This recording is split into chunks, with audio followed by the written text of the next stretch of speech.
시간이 되었으므로 다 같이 일어서 찬송하며 부활주일 예배를 하나님께 드리겠습니다.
하나님 감사합니다. 죄와 사망 권세에 매여 지옥에 갈 수밖에 없었던 우리를 이처럼 사랑하사 독생자를 이 땅 가운데 보내셔서 십자가에서 우리의 모든 죄짐을 담당하시고 죽으실 뿐만 아니라 우리에게 영원한 생명, 부활의 산소망을 주시기 위하여 3일 만에 부활하사 천국 영생을 허락하여 주시니 진심으로 감사드립니다. 오늘도 그 은혜의 보좌 앞에 담대히 나아가기 위하여 주님의 거룩한 부요를 힘입어 이 시간 부요로 우리의 마음을 싣고 하나님의 임재 앞에 나아갑니다. 하늘 문을 여시고 풍성한 축복과 은혜를 넘치도록 부어 주시옵소서. 감사드리며 예수 그리스도 이름으로 기도드렸사옵나이다. 만일 우리가 죄가 없다고 말하면 스스로 속이고 또 진리가 우리 속에 있지 아니할 것이요 만일 우리가 우리 죄를 자백하면 그는 미쁘시고 의로우사 우리 죄를 사하시며 우리를 모든 불의에서 깨끗하게 하실 것이라. 그러므로 주 예수 그리스도 안에 있는 자에게는 결코 정죄함이 없느니라. 아멘. 사제를 확신하며 다같이 사도신경으로 우리 신앙을 고백하겠습니다. 나는 전능하신 아버지 하나님 천지의 창조주를 믿습니다. 나는 그의 유일하신 아들 우리 주 예수 그리스도를 믿습니다. 그는 성령으로 잉태되어 동정녀 마리아에게서 나시고 본디오 빌라도에게 고난을 받아 십자가에 못 박혀 죽으시고 장사인 지 사흘 만에 죽은 자 가운데서 다시 살아나셨으니 하늘에 오르시어 전능하신 아버지 하나님 우편에 앉아 계시다가 거기로부터 살아있는 자와 죽은 자를 심판하러 오십니다. 나는 성령을 믿으며 거룩한 공교회와 성도의 교제와 죄를 용서받는 것과 몸의 부활과 영생을 믿습니다. 아멘. 우리 다같이 앉혀서 찬송가 165장을 힘차게 찬양하시겠습니다.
전능하신 하나님 아버지 감사합니다.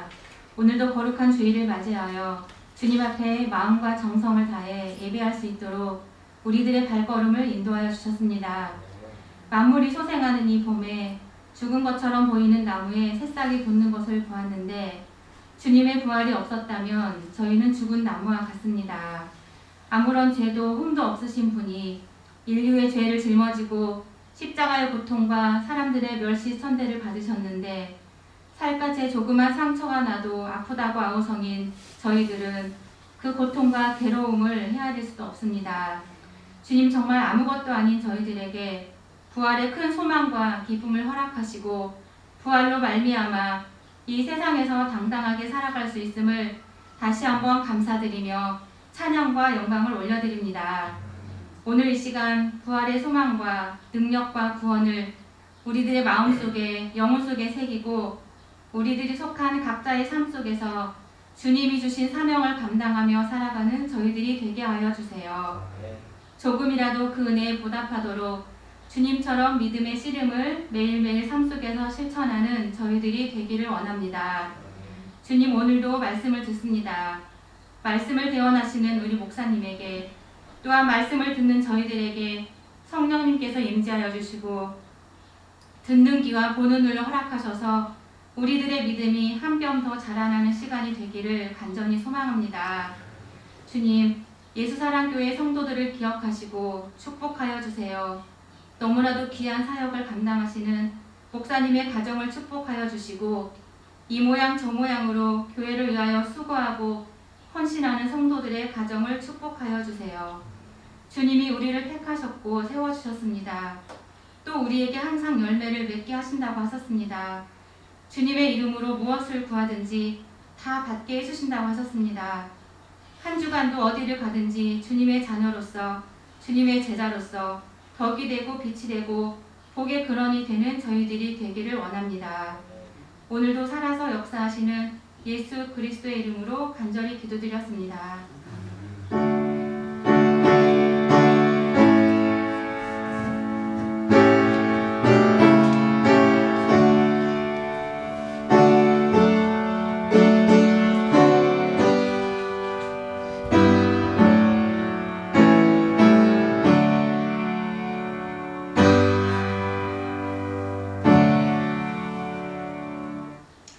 반갑습니다. 이렇게 오늘 부활절을 맞이하여서 지금 사랑하는 마음으로 주님께 모신 여러분들을 주님의 이름으로 환영하고 축복합니다.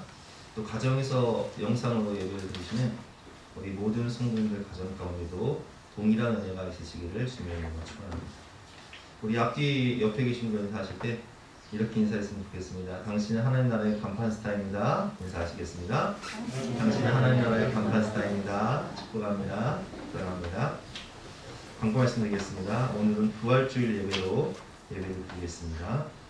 강단화나 김영남 권사님 가정에 되셨고요. 오늘 떡은 조선현 장로님 가정에서 공개하셨습니다. 감사합니다. 부활절 기념으로 계란과 떡과 음료를 나눠드리는데요. 오늘 교회 예배에 참석하지 못한 가족들 것까지 하나씩 가져가시면 좋을 것 같습니다. 오늘 남성목장과 청년부 단합대회를 2부 예배 후에 모이도록 하겠습니다. 2부 예배 후에 분당으로 모여서 함께 출발하도록 하겠습니다. 여성목장 소풍 5월 3일 화요일로 연기하도록 하겠습니다. 2022년 청년 당일 기도회가 다음 주, 이번 주가 아니라 다음 주 월요일부터 금요일까지 진행이 됩니다. 교회로 오실 수 있으면 자녀들과 함께 오시고 또 교회로 못 오시면 가정에서 꼭 자녀들과 함께 영상을 통해서 은혜를 받으시길 바랍니다. 재직회 다음 주 2부 예배 후에 모이도록 하겠습니다. 이제 식사를 재개해야 되는데 식사를 한 달에 한 번을 할지 아니면 두 번을 할지 재직회를 통해서 여성 목장 식구들의 의견을 듣고 결정하도록 하겠습니다. 목장 모임을 5월 달부터 시작하도록 하겠습니다. 5월부터 주일 오후에 남성 목장, 부부 목장 같이 하고요. 그다음 주중에 여성 목장 시작하도록 하겠습니다. 오늘 주신 하나님 말씀은 부활장이죠. 성경에 나온 부활장. 신약성경 고린도전서 15장 1절부터 11절까지의 말씀. 신약성경 282면입니다. 고린도전서 15장 1절부터 11절까지 말씀을 우리 영상을 통해서 함께 듣도록 하겠습니다. 제15장. 형제들아, 내가 너희에게 전한 복음을 너희에게 알게 하노니 이는 너희가 받은 것이요 또 그 가운데 선 것이라. 너희가 만일 내가 전한 그 말을 굳게 지키고 헛되이 믿지 아니하였으면 그로 말미암아 구원을 받으리라.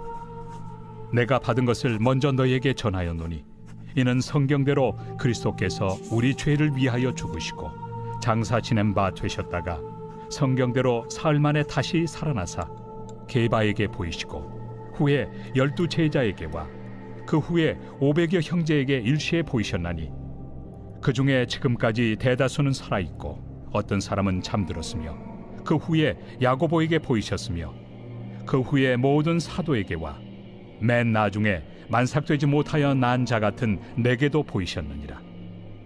나는 사도 중에 가장 작은 자라. 나는 하나님의 교회를 박해하였으므로 사도라 칭함받기를 감당하지 못할 자니라. 그러나 내가 나 된 것은 하나님의 은혜로 된 것이니 내게 주신 그의 은혜가 헛되지 아니하여 내가 모든 사도보다 더 많이 수고하였으나 내가 한 것이 아니요 오직 나와 함께 하신 하나님의 은혜로라. 그러므로 나나 그들이나 이같이 전파함에 너희도 이같이 믿었느니라. 오늘은 부활의 능력이라는 제목으로 본 말씀을 위해서 함께 은혜를 나누도록 하겠습니다. 예수님께서 요한복음 11장 25절 말씀에 이렇게 말씀하셨습니다. 예수께서 이르시되 나는 부활이요 생명이니 나를 믿는 자는 죽어도 살겠고 무릇 살아서 나를 믿는 자는 영원히 죽지 아니하리니 이것을 내가 믿느냐. 우리 예수님은 부활이고 생명이십니다. 그럼 부활은 추상적인 것이 아닙니다. 부활은 역사적이며 부활은 실제적이며 부활은 우리 삶 속에 능력을 주는 하나님의 무한한 능력과 은혜인 것입니다. 그래서 오늘은 예수님의 부활이 내 삶에 주는 능력이 무엇인지를 말씀을 통해서 두 가지만 함께 배워보도록 하겠습니다. 첫 번째로 두려움에서의 해방입니다.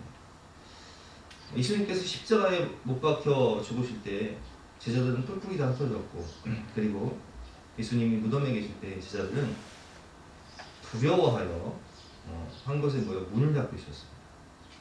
그럼 우리가 왜 문을 닫고 있을까요? 우리가 코로나 팬데믹 상황 가운데 우리가 왜 세상에 나오지 못하고 문을 닫고 또 영상으로 드릴까요? 그것은 두렵기 때문이에요. 병드는 것이 두렵고 고통받는 것이 두렵고 죽는 것이 두렵고 그리고 죽음 이후에 심판이 두려운 거예요. 제자들이 그랬어요. 요한복음 20장 19절 말씀을 보면 이날 곧 안식 후 첫날 저녁 때에 제자들이 유대인들을 두려워하여 모인 곳에 문들을 닫았더니. 왜 유대인들을 두려워합니까? 유대인들이 예수님을 십자가에 못 박아 죽였기 때문에. 그러니까 그들이 예수님도 죽였는데 우리 같은 뭐 아무것도 아닌 우리는 그냥 언제 죽을지 모르는 거. 그게 두려운 거예요. 제자들이 유대인들을 두려워하여 모인 곳에 문들을 닫았더니 예수께서 오사 가운데 서서 이르시되 너희에게 평강이 있을지어다. 평강, 에이레네라는 뜻이죠. 사망 권세를 이기신 확증된 평강이에요. 내가 영적 전쟁을 끝냈다. 내가 죄와 사탄과 사망 권세를 이겼다. 내가 부활한 것처럼 내가 훌륭한 몸을 입고 부활한 것처럼 너희도 부활할 것이다. 여러분, 예수님의 부활은 나사로의 부활이나 혹은 나인성 과부의 아들의 부활과는 달라요. 뭐가 다르냐? 나사로는 예수님께서 나사로가 나와라 말씀하시는 순간 죽은 나사로가 살아나죠. 그런데 그 나사로는 우리가 이제 구부로 성지순례 영상을 보면 구부로움에 가서 교회를 섬기는 장로로 잘 섬기다가 거기서 또 이제 죽어요. 그러니까 나사로나 나인성 과부나 과부의 아들이나 뭐 이런 그 예수님이 살려주신 사람들은 다시 살아났지만 죽는단 말이에요. 근데 예수님의 부활은 달라요. 예수님은 정말 신령한 몸으로 부활하셨습니다. 그래서 부활하신 다음에 예수님은 제자들이 문을 닫고 있는데, 그러니까 이 공간을 초월하시는 거예요. 문을 닫고 있는데 들어오셨어요. 그리고 예수님은 음식을 드시기도 하시고, 그러니까 이게 무슨 얘기냐면 예수님의 부활은 다시는 죽지 않는 몸을 입은 신령한 몸이에요. 그래서 음식을 잡수시기도 하시고 벽을 통과하시기도 하시고 시공간을 초월하기도 하시고, 그리고 40일 만에 하나님 나라로, 하늘나라로 올라가셨잖아요. 승천하셨잖아요. 우리의 부활은 나사로의 부활이 아니라 예수님과 같은 부활입니다. 그러니까 우리도 예수님처럼 신령한 몸을 입고 정말 부활 이후에는 하늘의 천사와 같은 존재로 이렇게 신령한 몸을 입고 영원히 산다는 거예요. 그러니까 예수님께서 뭐라고 말씀하세요? 너희에게 평강이 있을지어다. 너희가 다시는 나처럼 부활의 몸을 입을 때는 다시는 아프지도 않고 고통받지도 않고 슬픔도 애국도 없고 사망 것에도 너희를 지배하지 못하는 영원한 생명을 가진 그런 부활체입니다. 그러니까 내가 이겼으니까 승리의 창가를 부르시면서 너에게 평강이 있을지어다 이렇게 말씀하십니다. 이 말씀을 하시고 손과 옆구리를 보이시니 제자들이 주를 보고 기뻐하더라. 예수께서 또 이르시되 너희에게 평강이 있을지어다. 아버지께서 나를 보내신 것 같이 나도 너희를 보내노라. 이 말씀을 하시고 그들을 향하사 숨을 내쉬며 이르시되 성령을 받으라. 아멘. 예수님은 요한복음 16장 33절 말씀에서 이렇게 말씀하셨습니다. 이것을 너희에게 이르는 것은 너희로 내 안에서 평안을 누리게 하려 합니다. 세상에서는 너희가 환난을 당하나 담대하라. 내가 세상을 이겨노라. 아멘. 담대하라. 내가 세상을 이겨노라. 걱정하지 마라. 참된 평안을 너희에게 주리라. 그래서 여러분, 예수님의 부활은 우리에게 참된 평안과 담대함을 줍니다. 죄와 사망 권세, 심판과 심판의 자리에서 예수님의 그 십자가의 죽음을 통해서 우리는 죄사함을 받고, 그리고 우리는 천국 영생을 받고 통과가 되는 거예요. 사탄과 세상을 이기신 평안을 주신 주님의 부활인 것입니다. 그래서 이 부활을 체험한 제자들은요 정말 담대해집니다. 여러분, 예수님이 십자가 욕구 앞에 죽으실 때 베드로가 예수님이 재판받는 그 자리에 가요. 근데 이제 밤새도록 이제 있으니까 너무 추우니까 모닥불을 쬐기 위해서 가거든요. 근데 그때 한 소녀가 베드로를 보고 당신도 갈릴리 있어라. 예수의 제자 맞지? 나는 아니라.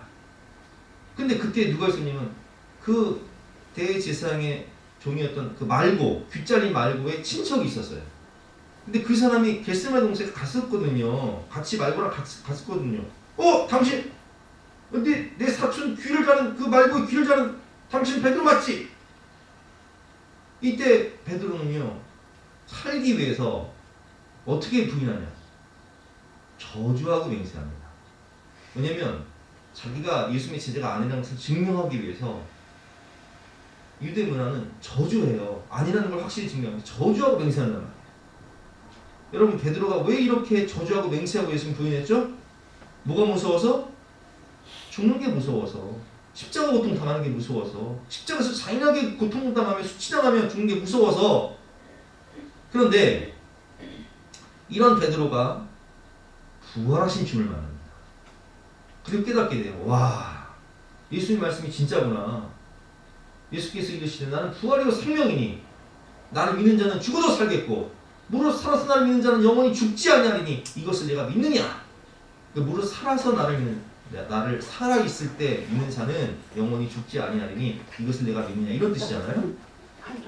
베드로는 살아있을 때 예수 믿었으니까 나는 영원한 생명 부활을 얻었구나 라는 걸 깨닫게 된 거예요. 그래서 베드로가 어떻게 변화되는지 아세요?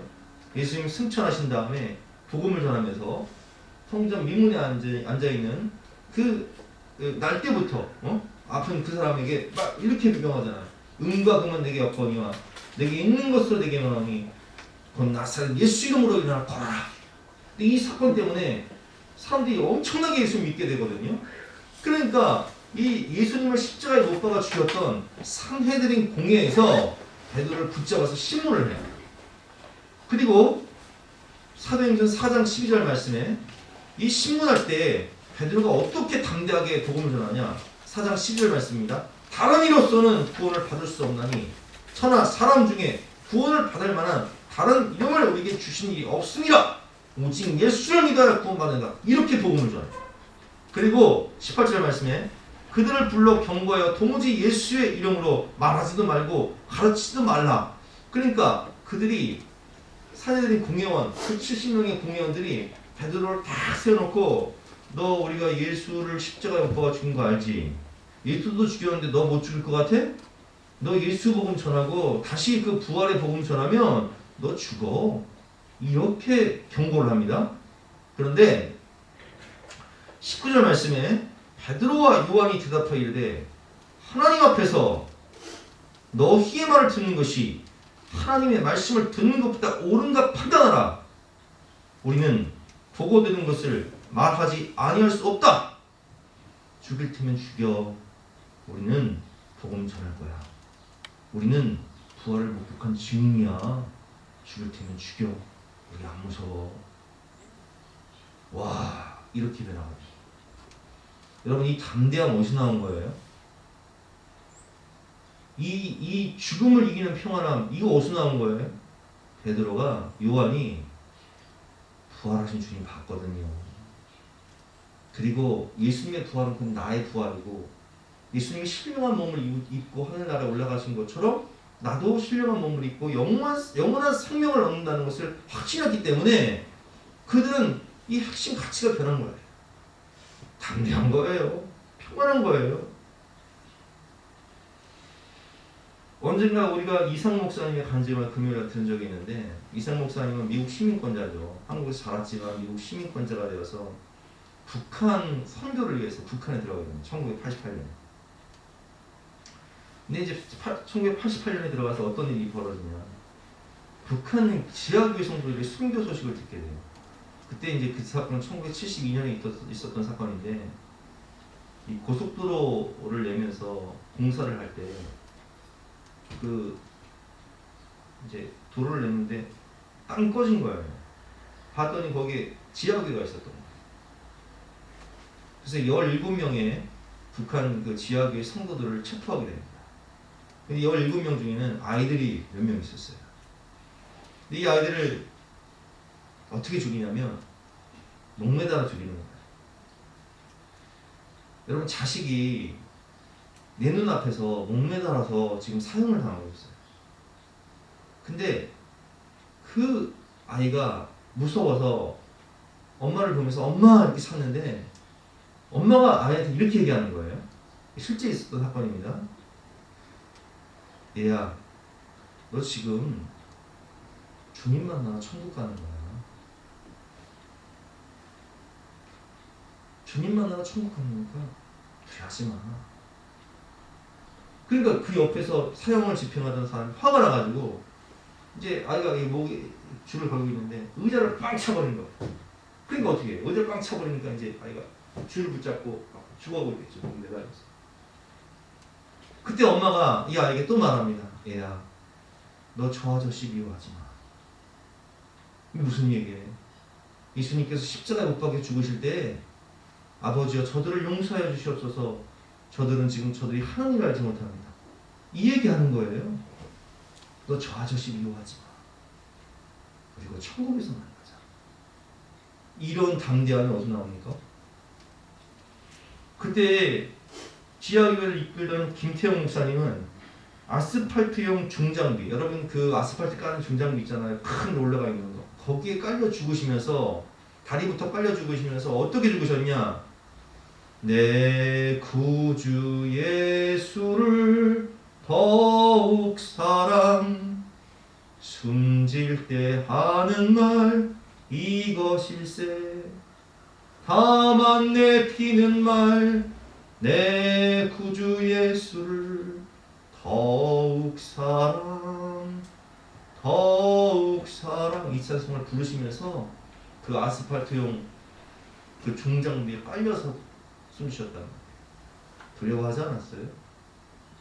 여러분, 우리가 로마의 핍박 가운데 초대교회 성도들이 사제의 밥이 되고 혹은 화형을 당하고 이런 가운데서도 그들은 두려워하지 않고 담대하게 하늘을 소망하며 주님을 바라보며 스데반이 순교할 때 하늘 문이 열리고 주께서 하늘 그 보좌, 하나님 보좌 우편에 서신 것을 내가 보노라, 이 하늘의 영광을 보면서 담대하게 부활을 소망하며 천국에 갔다는 거예요.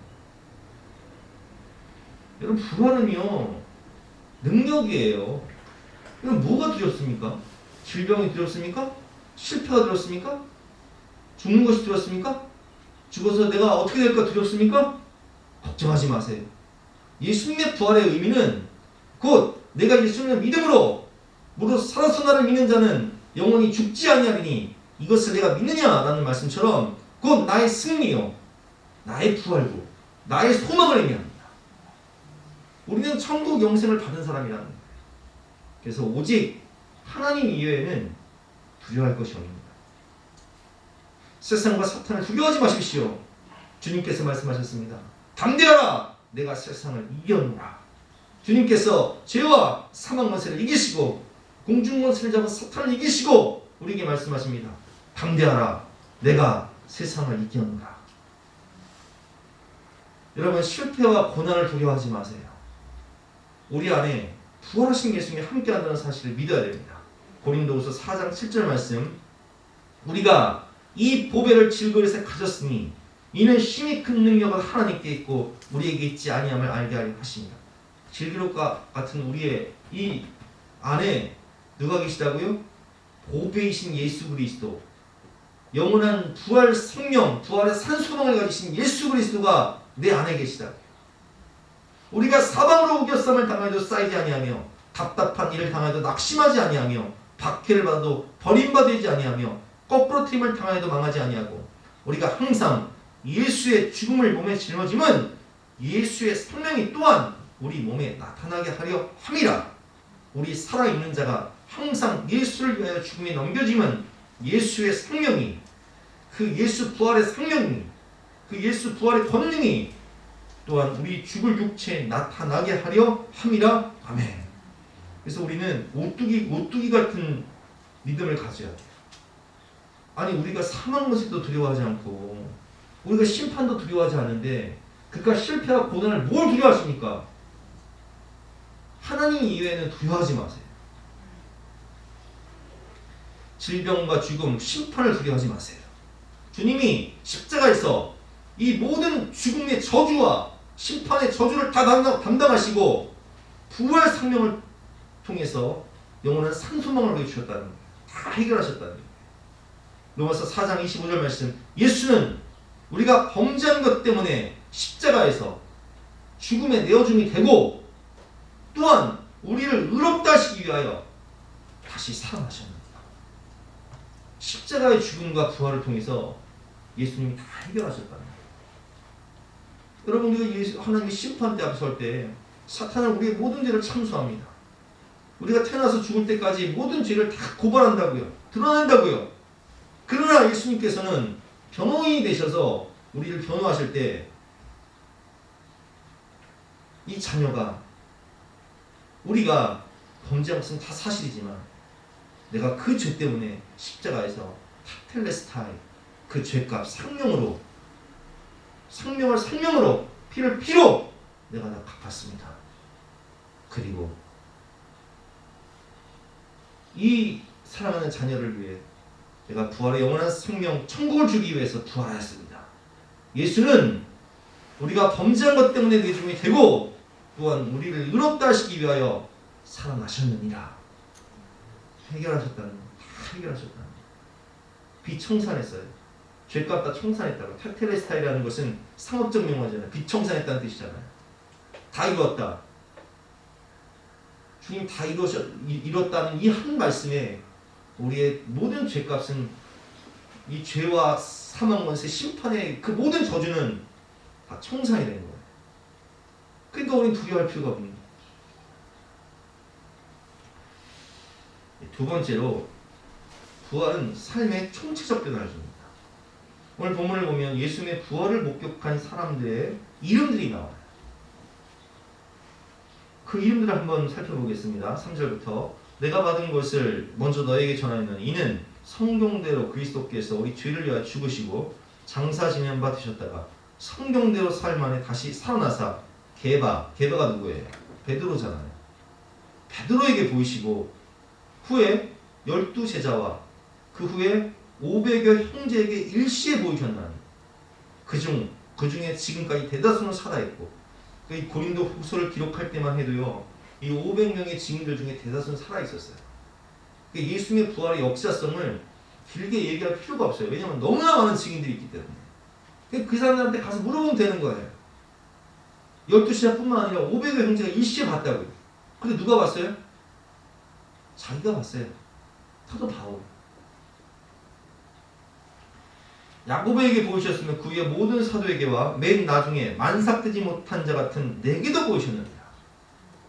그럼 바울은 어떤 인생을 살았습니까? 바울은 예수님 핍박하고 교회를 장렬하는 인생을 살았다. 근데 부활하신 예수님 만나고 변화되잖아. 베드로도 마찬가지였어. 베드로가 부활하신 주님을 만나 성령의 능력받아 어떻게 변화되냐. 베드로가 한 번 설교할 때마다 3,000명, 5,000명씩 하게 되었어요. 그는 확신과 담대함을 가지고 부활의 산소망을 이 복음을 설교합니다. 사람들이 어찌할꼬 우리가 어떻게 구원받을 수 있습니까? 이렇게 물을 때 베드로는 담대하게 얘기하죠. 그들이 이 말을 듣고 마음에 질려 베드로와 다른 사도들이 물어 이르되 형제들아 우리가 어찌할까 오늘. 베드로가 이르되 너희가 회개하여 각각 예수 그리스도의 이름으로 세례를 받고 죄사함을 받으라. 그리하면 성령의 선물을 받으니. 그 말을 받은 사람들은 세례를 받음에 이날의 신도의 수가 3,000이나 더하더라. 할렐루야. 이런 변화. 그래서 베드로 사도는요 정말 교회의 반석이 됩니다. 세상을 변화시켜 로마의 역사를 그냥 변화시켜 세계사를 변화시켜 버리죠. 도마는 어때요? 도마는 요한복음 20장을 보면 12제자 중에 하나로서 디두모라 하는 도마는 예수께서 오셨을 때 함께 있지 않는 자. 그러니까 이 사람은 예수님의 부활을 목격하지 못했던 거예요. 다른 제자들이 그에게 이르되 우리가 부활하신 주를 보았노라 하니 도마가 이르되 아이고 그런 게 어디 있어. 죽은 사람이 어떻게 살아나. 내가 그 부활하신 주님을 만나서 그 손의 못자국을 보며 내 손가락을 그 못자국에 넣으며 내 손을 그 옆구리에 창에 찔린 그 옆구리에 넣어 보지 않고는 난 못 믿어. 이렇게 얘기했던 사람. 꼭 우리가 전도하다 보면 그런 사람 있잖아. 아, 내가 하나님 보여주면 믿을게. 부활하신 예수 부활이 어딨어. 나는 내 손가락을 그 못 박힌 그 안에 집어넣든지 아니면 창에 찔린 허리 옆구리 거기 집어넣기 전까지는 못 믿어. 이렇게 얘기하는 거야. 여드레를 지나서 제자들이 다시 집에 있을 때 도마도 함께 있고 문들이 닫혔는데 예수께서 오사 문들이 닫혔는데 예수님이 그 벽을 통과해서 오신 거예요. 다시 신령한 몸 이르시되 너희에게 평강이 있을지어다 하시고 도마에게 이르시되 너 손가락을 못 박힌 손 그리고 옆구리 창에 찔린 허리 넣어야 믿는다고 그랬지. 이리 와 넣어봐. 넣어봐. 내 손을 보고 내 손을 내밀어 내 옆구리에 넣어보라. 그리하여 믿음 없는 자가 되지 말고 믿는 자가 되라. 그때 요한복음의 가장 중요한 신앙 고백 7개의 신앙 고백이 나오는데 가장 하이라이트 도마의 고백이죠. 도마가 대답하되 나의 주님이시오 나의 하나님이십니다. 예수님을 나의 주님이시오 나의 하나님이십니다. 여러분 이 도마가 어떻게 되는지 아세요? 도마는요 저 멀리 인도까지 복음을 전합니다. 그래서 인도에 가면 챈나이라는 지역이 있어요. 도마가 순교한 지역인데 거기 가면 이 챈나이 지역에 도마 기념교회가 이렇게 있습니다. 그 도마 기념교회 앞에 뭐가 있어요? 예수님, 부활하신 예수님과 의심하는 도마, 어? 손가락, 어? 이 역사예요, 이거 여러분. 그래서 이 인도 지역이 지금도 강성 힌두교잖아요. 근데 이 지역은 복음이 충만하죠. 교회가 많아요. 예수 믿는 사람이 많다고. 왜 그래요? 도마가 순교한 지역이에요. 2000년 이상의 뿌리 깊은 역사성을 가진 교회이기 때문에, 순교자의 피가 흐른 교회이기 때문에 이 지역은 예수 믿는 사람들이 많아요. 그게 또 누가 있습니까? 바울의 변화죠. 여러분, 바울은요, 우리가 너무 잘 아는 대로 그런 바리새인이었어요. 그리고 가말리엘, 당시 최고의 랍비였던 가말리엘 문화생이었고, 그리고 산헤드린 공회원의 차기 의장감이에요. 교회를 핍박하고 잔멸하는 선봉대에 앞장섰던 사람이죠. 형님 생각해 보세요. 당시에 산헤드린 의장의 차기 의장감이다. 지금으로 말하면 대통령 후보예요. 그는 권력의 핵심, 중심에 있던 사람이에요. 부귀, 영화, 학벌, 명예, 권력 다 갖고 있던 사람이라고. 근데 그가 교회를 잔멸하고 핍박할 때 예수를 어떻게 생각했어요? 그냥 목수예요, 목수. 노숙자. 그런 목수, 여러분, 예수님이 학벌이 있습니까? 예수님이 명예가 있어요? 권세가 있어요? 부귀가 있어요? 아무것도 없어요. 흠모할 만한 아무것도 없다고요. 33세 청년의 십자가에서 비참히 죽으셨다고요. 근데 그런 십자가에서 비참히 죽은 그 사람을 내가 메시아로 믿는다? 이건 상상할 수가 없는 거예요. 그러니까 교회를 핍박하고 잔멸하는 거예요. 그런데 이 사도 바울이 어떻게 변화되냐? 부활하신 예수 만났거든요. 충격을 받아버린 거예요. 나는 사도 중에 가장 작은 자라. 나는 하나님의 교회를 박해하였으므로 사도라 칭함받기를 감당하지 못할 자니라. 그러나 내가 나된 것은 하나님의 은혜로 된 것이니 내게 주신 그의 은혜가 헛되지 아니하여 내가 모든 사도보다 더 많이 수고하였으나 내가 한 것이 아니라 오직 나와 함께 하신 하나님의 은혜로라. 오늘 말씀. 부활하신 예수 만났거든요. 사도행전 8장을 보면요. 사울은 스데반 순교할 때 앞장섰던 사람이에요. 사울은 그가 죽임당을 마땅히 여기더라. 그날에 예루살렘에 있는 교회에 큰 박해가 있어 사도 외에는 다 유대와 사마리아 모든 땅으로 흩어지니라. 경건한 사람들이 스데반을 장사하고 위하여 크게 울더라. 사울이 교회를 찬멸할세 각 집에 들어가 남녀를 끌어다가 옥에 넘기니라. 스데반 순교에 앞장서고 교회를 찬멸하는데 성도들을 핍박하는데 앞장섰던 이 사울이 어떻게 한순간에 변화가 되냐? 부활하신 예수를 만납니다. 사도행전 9장 1절 이 말씀이죠. 사울이 주의 제자들에 대하여 여전히 위협과 살기가 등등하여 대제사장에 가서 다메섹 여러 편항에 가져갈 공문을 청하니 이는 만일 그 도를 따르는 사람을 만나면 남녀를 막론하고 결박하여 예루살렘으로 잡아오려 합니다. 사울이 길을 가다가 다메섹에 가까이 이르더니 후련히 하늘로부터 빛이 그를 둘러 비추는지라. 땅이 엎드러져 들음에 소리가 있어 이르되 사울아 사울아 내가 어찌하여 너를 박해하느냐. 아니 사울이 예수를 만난 적이 없는데 어떻게 예수를 박해합니까? 주님의 몸된 교회를 박해하는 것이 곧 주님을 박해하는 것이요 주님의 한 몸인 성도들을 박해하는 것이 곧 주님을 박해하는 것이기 때문에 주님은 사울에게 말합니다. 사울아 사울아 내가 어찌하여 나를 박해하느냐. 대답하되 주여 누시오니까 이르시되 나는 내가 박해하는 예수라. 부활하신 예수를 만나버린 거예요. 살아계신 예수님, 내 눈앞에 시퍼렇게 살아계신 부활하신 예수님, 삼위일체 하나님이신 예수님을 만납니다. 그래서 그는 눈이 멀어 보이죠.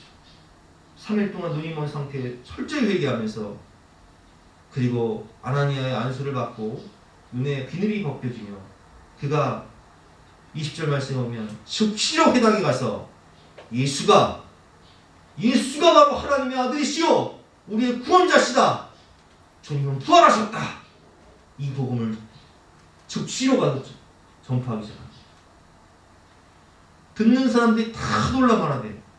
이 사람이 예루살렘에서 이 이름 예수를 부르는 사람들을 노래하는 자가 아니냐, 여기 온 것도 그 성도들을 결박하여 대제사장들에게 끌고 가고자 함이 아니더냐.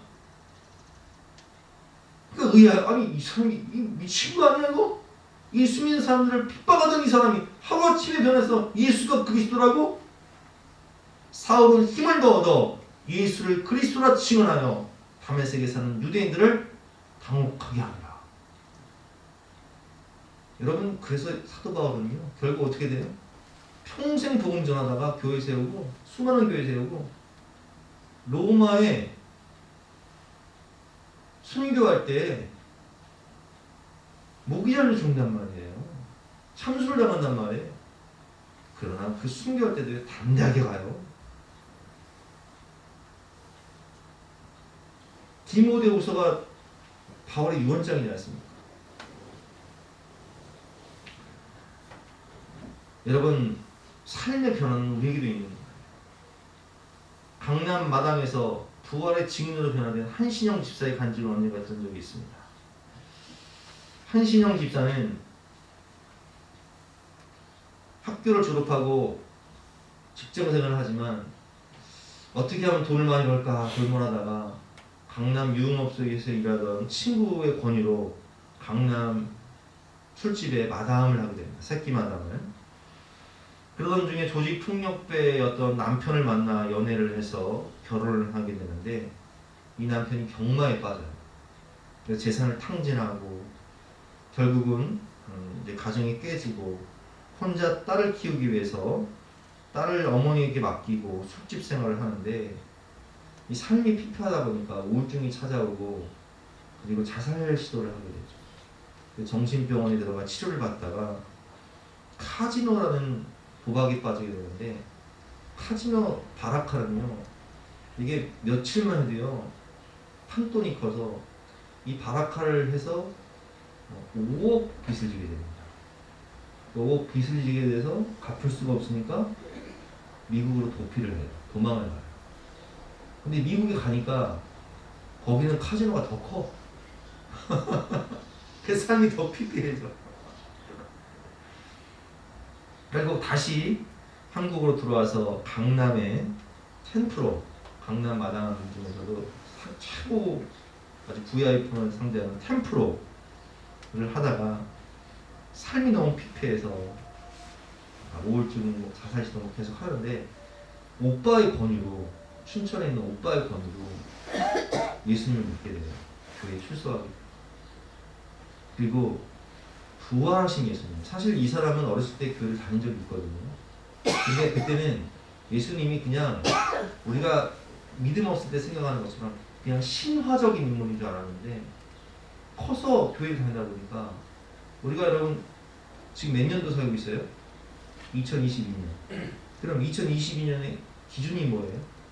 BCYD의 기준이 뭐냐고? 예수 그리스도의 탄생이란 말이에요. 예수님은 신화적인 인물이 아니라 역사의 중심이요, 역사의 기점이 되는 분이시오.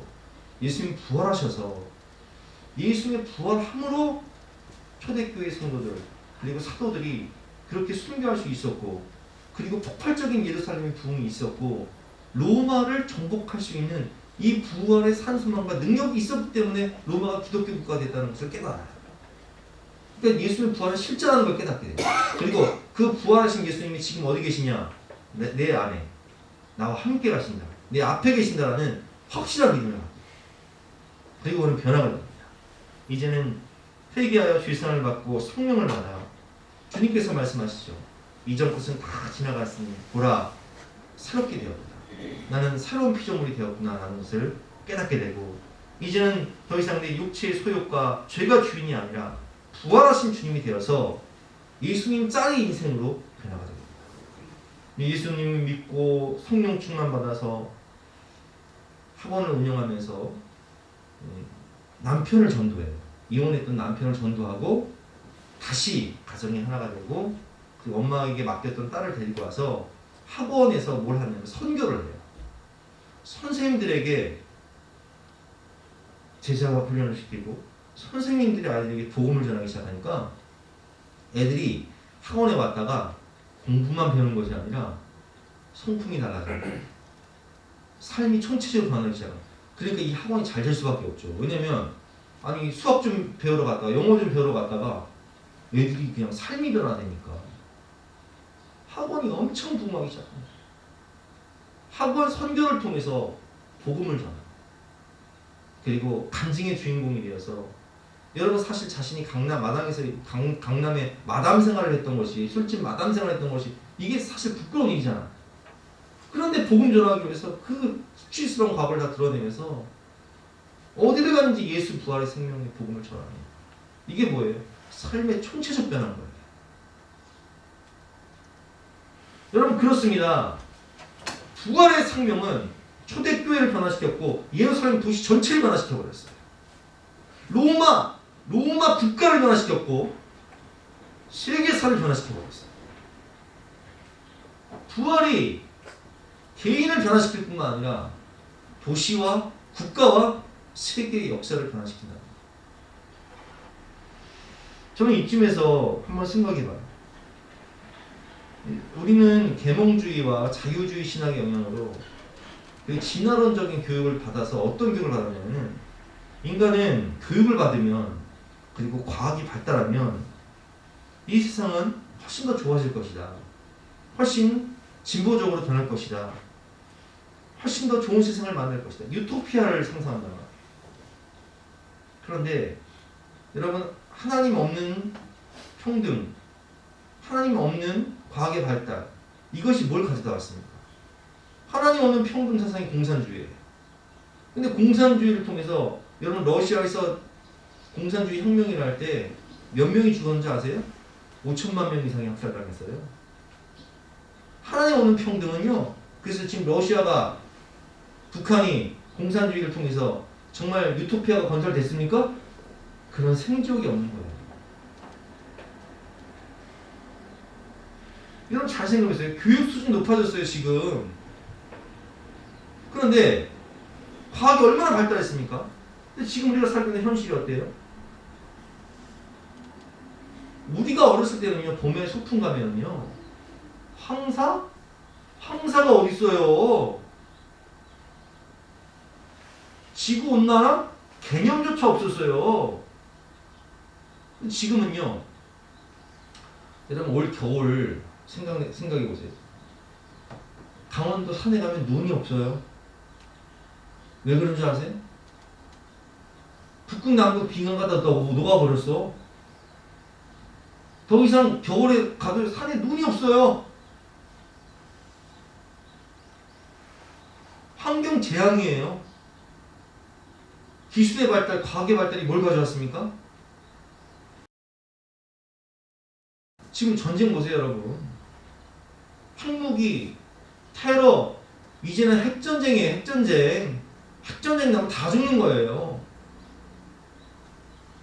팬데믹이요. 세계적인 그 질병의 유행은요. 기술과 과학의 발달이 있었기 때문에 가능한 거예요. 여러분 옛날에는요. 우리가 코로나를 못 막는 이유가 있어요. 왜 그래요? 아니 뭐 비행기가 뭐 전 세계를 다 다니니까. 세계화 시대니까. 이게 기술과 과학의 발달 때문에 팬데믹을 못 막는 거예요. 동성애와 성적 타락. 포스트 모더니즘 시대. 지금의 청소년들과 청년들이 결혼을 하자. 이제 아이들이요. 한 50%는 결혼 안 하겠다고 그래요. 왜 그런지 아세요? 결혼을 해도요. 애 안 낳겠다는 거예요.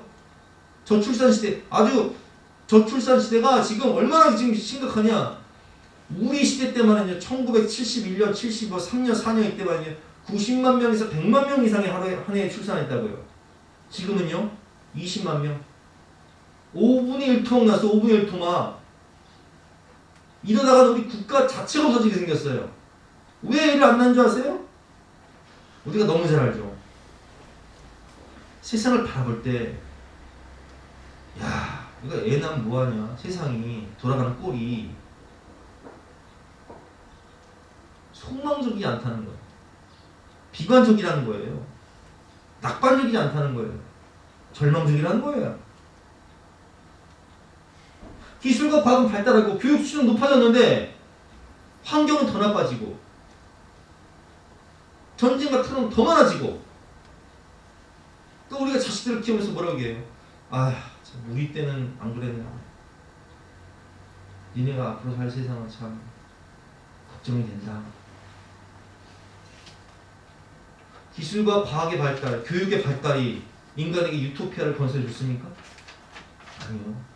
하나님 없는 평등, 하나님 없는 과학의 발달은요, 인간 자체가 악하기 때문에 유토피아가 건설될 수가 없는 거예요. 여러분, 우리가 너무 잘 알고 있지만 러시아와 지금 전쟁하고 우크라이나가 원래는요 한 뿌리라고요.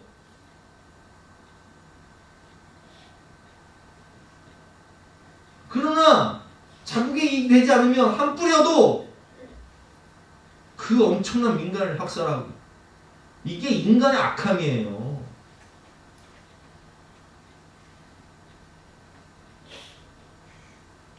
세상을 선하게 변화시키는 진정한 능력은요, 오직 복음이요, 오직 십자가의 사랑이요, 오직 부활의 산소망밖에 없는 거예요. 로마가 그렇게 기독교를 박해하고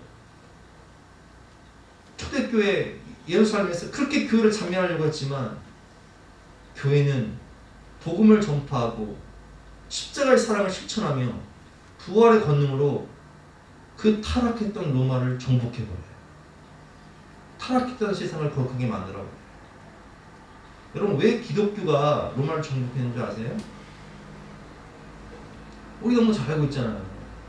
로마는 너무 타락해서 남자들이 전쟁에 나가면 여자들이 다 외도를 하는 거예요. 그러니까 로마의 귀족들이 기독교인들을 박해를 하면서도 며느리를 구할 때는 어떤 사람을 구한지 아세요? 몰래 기독교인들 중에, 거룩한 기독교인들 중에, 순결한 기독교인들 중에 며느리를 구해요.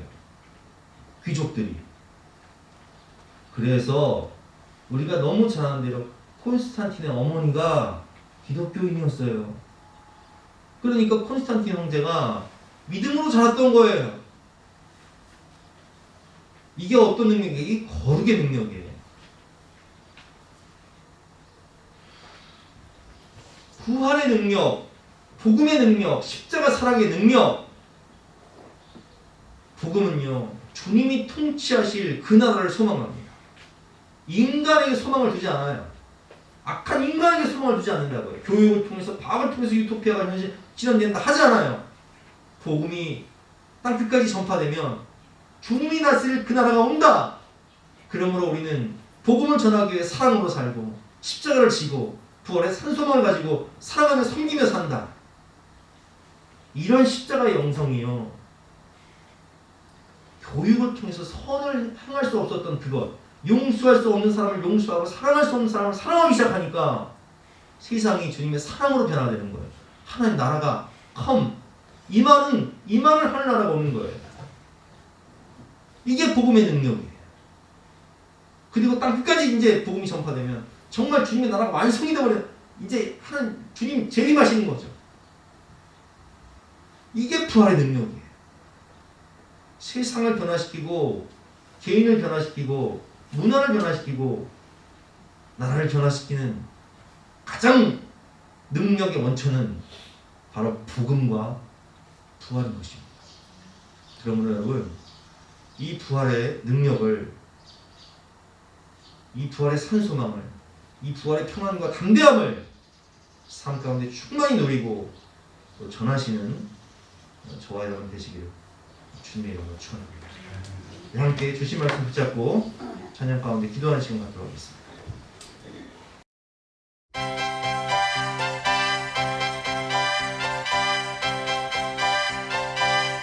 우리는 모두 다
가서 모든 족속으로 제자를 삼아 아버지와 아들과 성령의 이름으로 세례를 주고 내가 너희에게 분부한 모든 것을 가르쳐 지키게 하라. 오직 성령이 너희에게 임하시면 너희가 권능을 받고 예루살렘과 온 유대와 사마리아와 땅끝까지 이르러 내 증인이 되리라. 볼지어다 내가 세상 끝날까지 너희와 항상 함께 있으리라.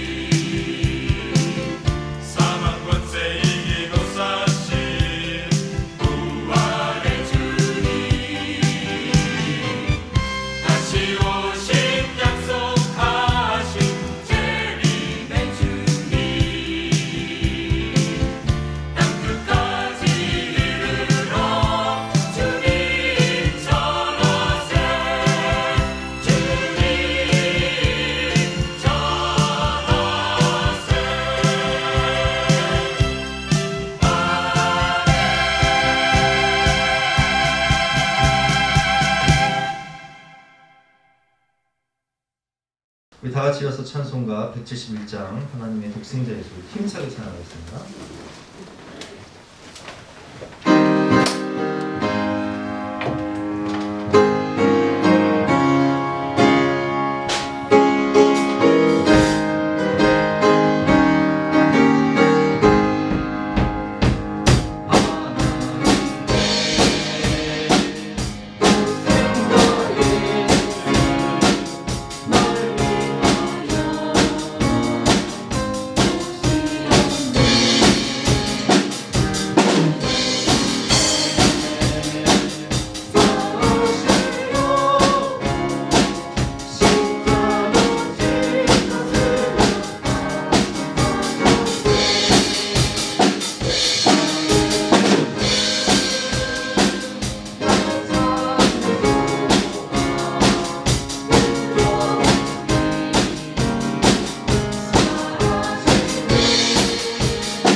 감사합니다. 예수 그리스도의 십자가의 죽음을 통하여서 우리 모든 죄를 사하여 주시고 또한 부활하심으로 우리에게 부활의 산 소망과 부활의 능력을 허락하여 주시니 진심으로 감사드립니다. 주님 부활하신 것처럼 우리도 부활하니 담대하며 평안할 수 있도록 도와주시고 부활의 능력으로 나 자신이 변화되고 또한 세상을 변화시킬 수 있는 성령의 능력 받아서 이 세상을 살리는 축복의 통로가 될 수 있도록 우리를 아름답게 사용하여 주시옵소서. 오늘도 주님 사랑하는 마음으로 우리의 몸을, 우리의 모든 생명을 또 귀한 물질을 하나님께 드리오니 우리의 삶이 하나님의 영광이 되고 자랑이 되고 복의 근원이 될 수 있도록 축복하여 주시옵소서. 감사드리며 거룩하신 예수 그리스도 이름으로 기도드렸사옵나이다. 지금은 우리 구주 예수 그리스도의 은혜와 독생자를 주신 영원하신 하나님의 사랑과 성령의 권능이, 성령의 감동이 이 자리에 모인 모든 성도님들과 또 가정에서 예배드리는 우리 모든 성도님들 머리 위에 앞날 위에 가득하시기를 주님의 이름으로 축원하옵나이다. 아멘.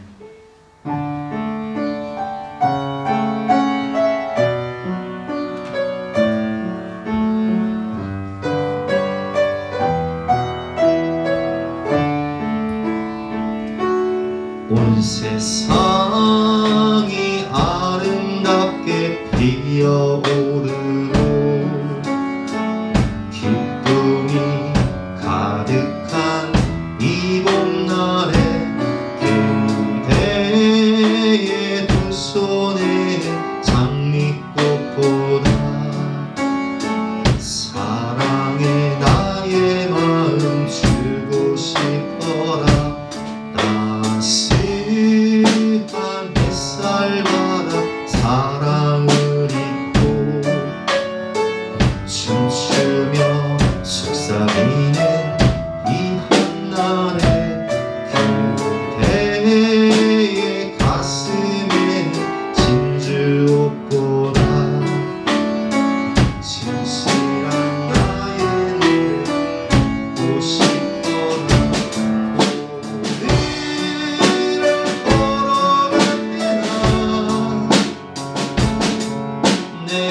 내일이 밝아올 때나 하나님의 뜻인 줄 그대에게 내리리라. 하루하루 살아가는 인생 속에서